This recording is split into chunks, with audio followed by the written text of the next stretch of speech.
अप्पी आमची कलेक्टर या मालिकेच्या आजच्या भागात आपण पाहणार आहोत।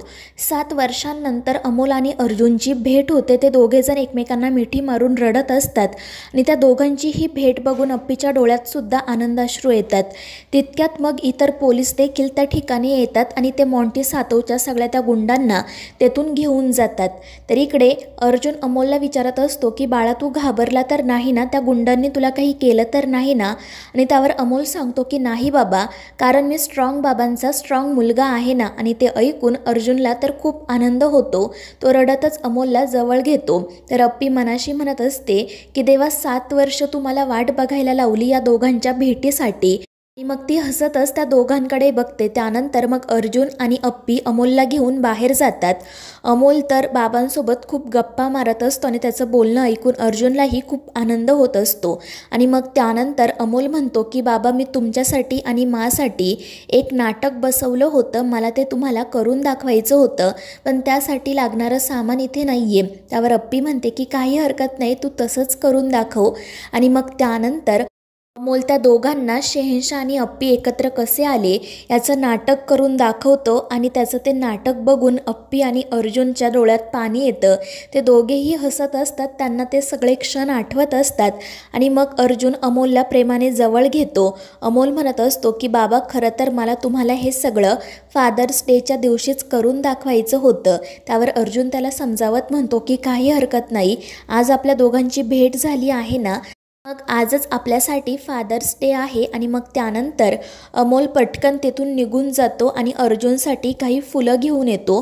तो गुडघ्यावर बसून अर्जुनला ती फुलं देतो आणि त्यामुळे अर्जुनला खूप आनंद होतो।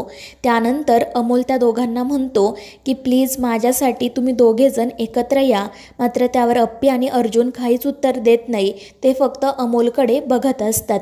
दुसरीकडे दिप्या अप्पीची आणि अमोलची वाट बघत असतो। तितक्यात मोनासुद्धा त्या ठिकाणी येते। त्यांना अजूनपर्यंत काहीच माहिती मिळालेली नसते। मोना म्हणत असते की काल दुपारपासून बापूंनी काही खाल्लं नाही, त्यामुळे मला त्यांच्या तब्येतीची काळजी वाटते। आणि मग तितक्यात अमोल आणि अप्पी त्या ठिकाणी येतात। त्या दोघांना सुखरूप बघून दिप्याला आणि मोनाला खूप आनंद होतो। बापूसुद्धा बाहेर येतात। ते पळतच जाऊन अप्पीला मिठी मारतात। तर दिप्या अमोलला जवळ घेतो। अमोलला सुखरूप बघून त्याला खूप आनंद होतो। आणि मग त्यानंतर अमोल त्यांना घडलेला सगळा प्रकार सांगतो आणि आपल्या अमोलसोबत अप्पीला सुद्धा किडनॅप केलं होतं हे ऐकून त्या सगळ्यांनाच मोठा धक्का बसतो। आणि मग त्यानंतर अमोल त्यांना सांगतो की माझ्या बाबांनी आम्हा दोघांनाही वाचवलं, त्यांनी त्या गुंडांसोबत फायटिंग केली। आणि मग त्यानंतर दिप्या विचारतो की तू बाबांची फायटिंग बघितली ना? त्यावर अमोल सांगतो हो। आणि मग त्यानंतर अर्जुनने त्याला आणि अप्पीला कसं वाचवलं हे सगळं तो घरातल्यांना सांगतो। त्यामुळे ते सगळेच जण खूप खुश होतात। आणि मग त्यानंतर अप्पीला समजतं की बापूंनी काल दुपारपासून काही खाल्लेलं नाही, त्यामुळे ती काळजीत पडते। पण दिप्या म्हणतो की दीदी तू काळजी करू नको, मोना आपल्या सगळ्यांसाठीच नाश्ता बनवेल, तुम्ही फ्रेश होऊन घ्या। आणि मग त्यानंतर अप्पी आणि अमोल तेथून निघून जातात। तर नाश्ता बनवायला सांगितल्यामुळे मोना खूप चिडलेली असते। ती स्वयंपाकघरात जाऊन आदळआपट करत असते। तितक्यात दिप्या त्या ठिकाणी येतो। तो मोनाला विचारतो की तुला काही मदत करू का? पण ती रागातच म्हणते की काही गरज नाही, तुम्ही अजून माझं काम वाढवून ठेवाल। आणि मग त्यामुळे दिप्या तिला विचारतो की नेमकं काय झालं आहे तुला, एक दिवस पण तुला काम करता येत नाही का? आणि त्यावेळी मोना म्हणते की काम करायला सांगितलं हा माझा प्रॉब्लेम नाही आहे, पण तुम्ही कशाला त्या वंसांना खोटी स्वप्न दाखवताय? त्या अर्जुन दादांचा साखरपुडा झाला आहे, आता हे काही दोघेजण एकत्र येणार आहेत का नाही ना? मग तुम्ही उगाच त्यांना खोटी स्वप्न दाखवू नका। आणि त्यावेळी दिप्या तिला समजावतो की अगं त्यावेळीची परिस्थिती वेगळी होती आणि आता परिस्थिती वेगळी आहे। मात्र मोना म्हणत असते की अर्जुन दादांना त्यावेळीसुद्धा माहितीच होतं ना की त्यांना एक मुलगा आहे, मग तरीही त्यांनी साखरपुडा का केला? आणि तितक्यात बापू त्या ठिकाणी येतात। ते सुद्धा मोनाला समजावतात की असं बोलू नको, आपण अर्जुन आणि अप्पीला एकत्र आणण्यासाठी प्रयत्न करायला हवे। त्यावर मोना म्हणते की त्यांनी एकत्र यावं असं मलाही वाटतं, मात्र अर्जुन दादांनी साखरपुडा केला आहे आणि तो सुद्धा धूमधडाक्यात, आता ते एकत्र येतील का? त्यावर बापू म्हणतात की माझा नियतीवर विश्वास आहे। मात्र मोना म्हणते की मला असं वाटतं की तुम्ही उगाच वंसांना खोटी स्वप्न दाखवू नका, कारण जर तसं नाही घडलं तर त्या खचून जातील। आणि मोनाचं ते बोलणं दिप्याला सुद्धा पटत असतं। तो बापूंना म्हणतो की मोना पूर्णपणे चुकीचं बोलत आहे असं नाही, पण आपण प्रयत्न करूयात। आणि त्यावर बापू काही न बोलताच तेथून निघून जातात। दुसरीकडे घरी सगळेजण अर्जुनची वाट बघत असतात. अर्जुन काल मध्यरात्रीच निघून गेल्यामुळे तो कुठे आहे, कसा आहे याबाबत कोणालाच काही माहिती नसते. चिंचोक्यांकडून आर्याला फक्त एवढंच कळलेलं असतं की तो अमोलला आणि अप्पीला सोडवायला गेला आहे.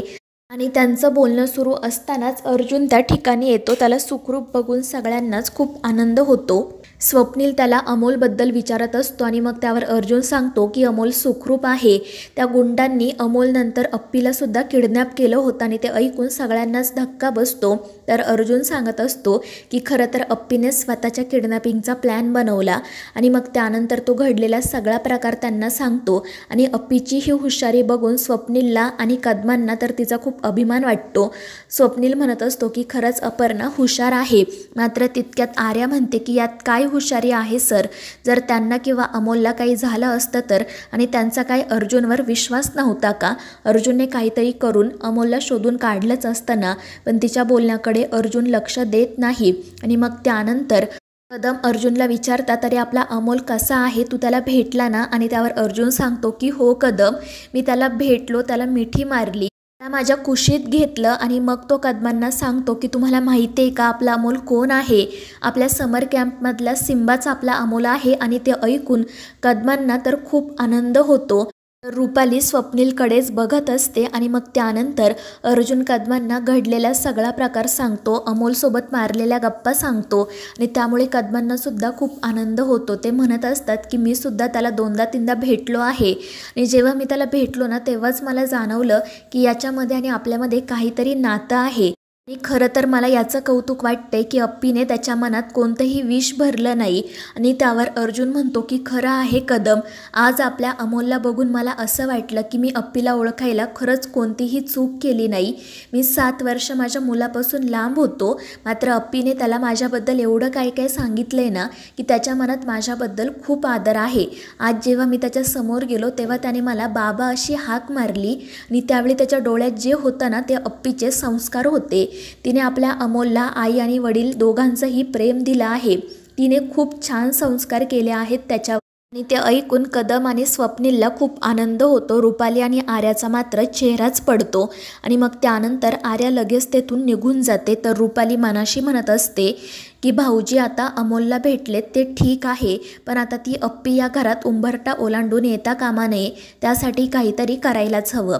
तर मित्रांनो, या मालिकेच्या पुढील भागांच्या अपडेटसाठी आपल्या चॅनेलला सबस्क्राईब करा.